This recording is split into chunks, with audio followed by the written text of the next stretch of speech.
before them, and many fell slain on Mount Gilboa. The Philistines pressed harder after Saul and his sons, and they killed his sons Jonathan, Aminadab, and Malchi-Shua. The fighting grew fierce around Saul, and when the archers overtook him, they wounded him critically. And Saul said to his armor-bearer, "Draw your sword and run me through, or the uncircumcised fellows will come and run me through and abuse me." But his armor-bearer was terrified and would not do it. So Saul took his own sword and fell on it. When the armor-bearer saw that Saul was dead, he too fell on his sword and died with him. So Saul and his 3 sons and his armor-bearer and all his men died together that same day. When the Israelites along the valley and those across the Jordan saw the Israelite army had fled and that Saul and his sons had died, they abandoned their towns and fled, and the Philistines came and occupied them. The next day the Philistines came to strip the dead, and they found Saul and his 3 sons fallen on Mount Gilboa. They cut off his head and stripped off his armor, and they sent messengers throughout the land of the Philistines to proclaim in the news of the temple of their idols among their people. They put the armor in the temple of the Asheroth and fastened the body of the wall at Beth-shan. The people of Jabesh Gilead heard of what the Philistines had done to Saul, and all their valiant men journeyed through the night to Beth-shan. They took down the bodies of Saul and his sons from the wall of Beth-shan and went to Jabesh, where they burned them. They took their bones and buried them under a tarmus tree at Jabesh, and they fasted 7 days.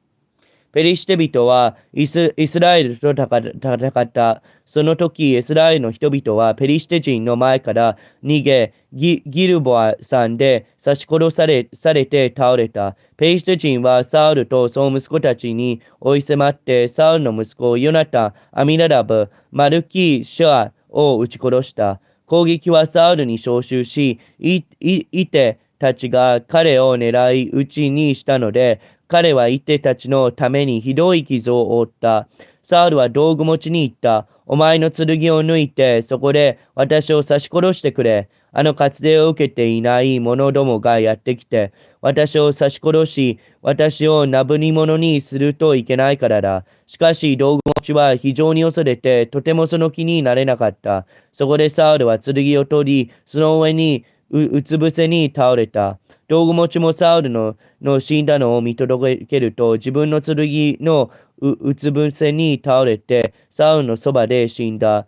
こうしてその日、サウルと彼の3人の息子、道具持ち、それにサウルの部下たちは皆共に死んだ。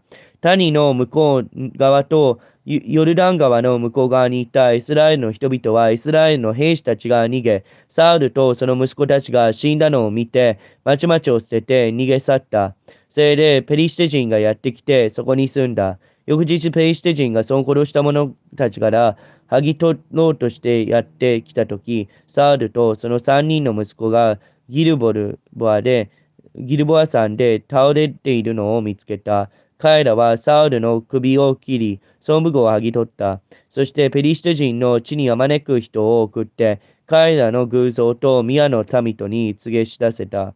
彼らはサウルの武具をアシュタロテの宮に奉納し、彼の死体をベテシャシュの城壁にさらした。